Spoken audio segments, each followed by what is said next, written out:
And we're the annuity guys. And Eric, the number one question we get invariably is, what's the best annuity? What is it, Eric? Well, I'm not telling. You're supposed to know the answer. Well, then I need a little bit more information, you know?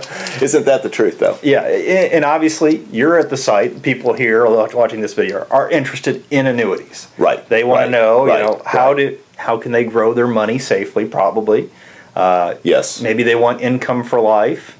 Maybe they just think that annuities make a lot of money, and why not put your money in there? You know? I mean, there's a lot of misconceptions. Right, and there's a lot of reasons people are here wanting to know what's the best annuity. Well, and the first thing that you have to determine is just... Is an annuity right for you? Is an annuity right? Yeah. Because factually, Eric, we talk to a lot of folks, and there's a lot of you out there that should not buy an annuity. There's a lot of reasons for that. Well, and it's usually unrealistic expectations. You know, if you're buying something that you want to compare to a securities product, an annuity is not a securities product. That's right. That's right. And so if the expectation is it's going to perform like a mutual fund or like a stock, it's got this unlimited upside, and we do have to. We have a caveat here. There is a variable annuity. Yes. That does have an unlimited upside and an unlimited downside. And we have to talk about that. Okay. we should point out the differences between when we're looking for the best annuity. Yes. If someone's considering a variable annuity, they have to realize that their principal is at least at risk. You're going to fluctuate both up and down with earnings, principal, your account value is at risk. And that's the fundamental difference, Eric. And we have to, this is the core understanding of annuities. Folks, if you get this, if you don't get anything else, get this, because this is what you build on for the rest of your research and information. There's really two main categories of annuities. The fixed annuity, the company absolutely guarantees the principal, and all accumulation that's locked in at some point becomes the principal. So that's guaranteed, and that's a fixed annuity. There's so many variations of the fixed annuity. We're going to talk about those a little bit here. But the other category that you have to understand is the variable annuity, and it's just the opposite. That's where you are willing to take the risk of the principal and the earnings, that you could actually lose your money, or you could lose a portion of your money, but you also have what we call unlimited upside. And even though we say unlimited, because it has that potential, there are realistic expectations too. Yeah, and usually when you're buying a variable annuity, you're usually looking at sometimes the riders or the investment choices or the options to get tax deferral. That's why you're looking at those choices. Now, we're very upfront typically. For us, variable annuities fit a certain classification of individual, usually a little bit younger, wants that upside potential, has time to take some of that risk. Now, as you get closer to retirement, don't like the downside risk so much. Now, you can utilize the income rider aspects of a variable annuity perhaps to get guaranteed income. And one of the negatives that variable annuities get hit with a lot, and there is fact in it, fees. Right. And they tend to run, I mean, on the low side of variable annuities, a couple percent. Well, as I say, on the very lowest side, you can pick them up at, just under 1%. Like a no load. But they're a stripped down Vanguard type Fidelity type of VA. That's going to be your low base. But most of them. Yes, the vast majority. I was going to say, most people, when you buy a variable annuity, usually you're sold the sizzle part, which is the guaranteed roll up of 5% or 6% a year, and that's going to be going. And we've seen fees on that up in the 4 or 5% range. So if you're overcoming 4 or 5% in fees every year on your account value, you have to have a pretty good return to come out positive. And that's what we always say. Look at the sizzle. You realize when someone says that the guarantee you're paying for it. There's a cost to it. Exactly. Yes.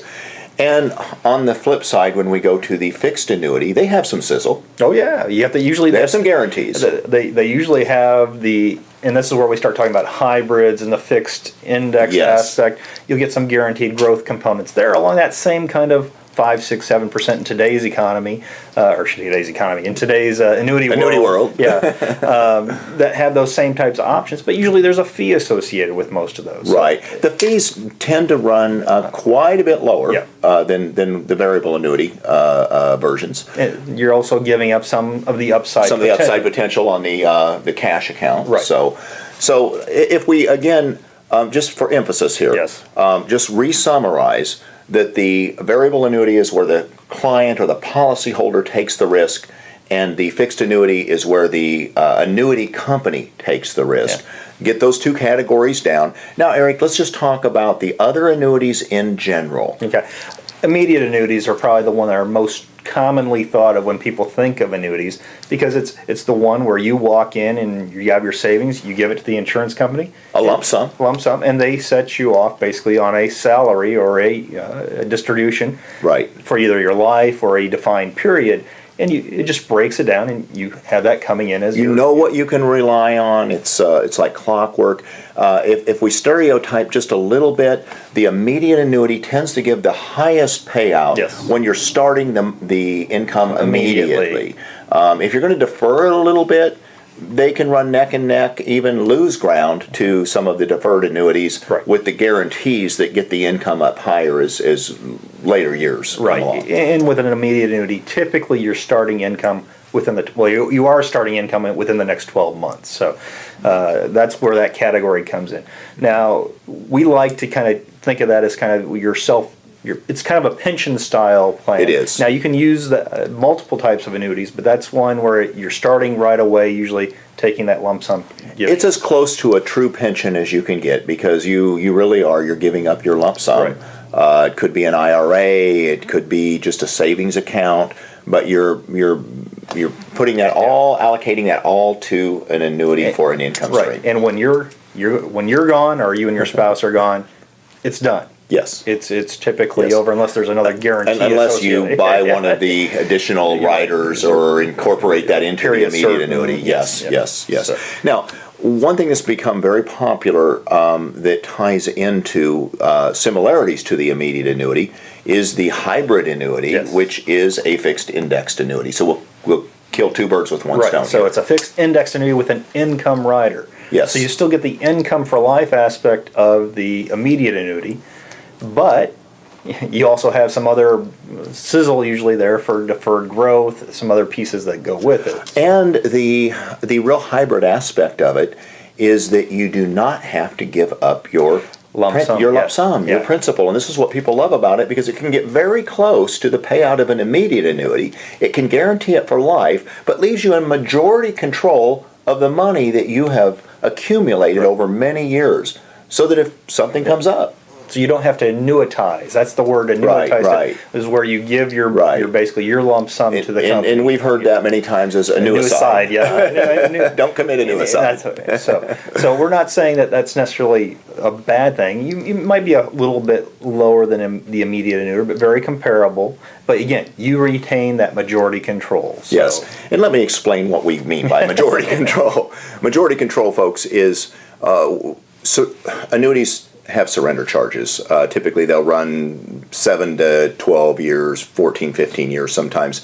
And every year that penalty or that surrender charge decreases. Typically. And so you will have a majority control in the beginning of somewhere around 90% typically of what you put into an annuity. But that 90% will become 95% and 98% until you have 100% control, but you still have all the contractual guarantees of the annuity for the rest of your life throughout retirement. Yeah, so that's the hybrid annuity has become probably one of the most popular versions that we see people, especially when they're calling and asking us. Yes. And so that's become, when we get this question, what's the best annuity? Usually it's gotten a little hyphen anymore. What's the best hybrid annuity? The best type of annuity for what they're trying to accomplish, and many times it is that category. And many times it's not just one category, but it's a combination of the categories. You may start out with an immediate annuity, and then add on a hybrid style or a something with an income rider that basically gives you a guaranteed jump at another stage in life. Well, and this is where we have the advanced concepts of laddering annuities.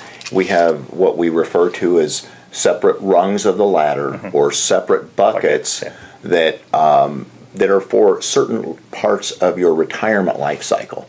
Your immediate portion of retirement, your first few years, you may need a little extra income. You want to prepare for inflation that we believe may be coming 10 years, 15 years, 5 years down the line. You may have some reduced income needs at some point in retirement, and all of these have to be factored in. And those annuities staged in the proper way. One thing I'm leaving out: many folks want a return of their principal. They want to get back to where they started. So can annuities do that? Can we use a bucket or a rung that basically regrows the principal so that there's something that's passed on the heirs, basically the equivalent of what you started with? Not only, Eric, can it be done, it can be done tax-free, which is a pretty exciting thing when you get into the advanced giving away all the top secrets now. They won't even have to call or ask any questions. So I guess when someone calls up and says, Dick, what's the best annuity? What's your answer for them? It's always the same, Eric, and we wear it out, but it depends. It depends. Are they just looking for beating a CD rate? Well, that's a completely different type of annuity. That's just a fixed annuity. It might have a multi-year guarantee. Do they need the highest possible income starting today or next week? That's an immediate annuity. Do they want to keep control of their money and yet have ability to know that their money will last throughout their lifetime? That's maybe a hybrid annuity. Are they interested in growth and being able to move money around in sub-accounts and different investments without having to pay capital gains? That's a variable annuity, maybe a no-load. So this is where it takes the right planner. It takes the right planner, and you have to know what you want.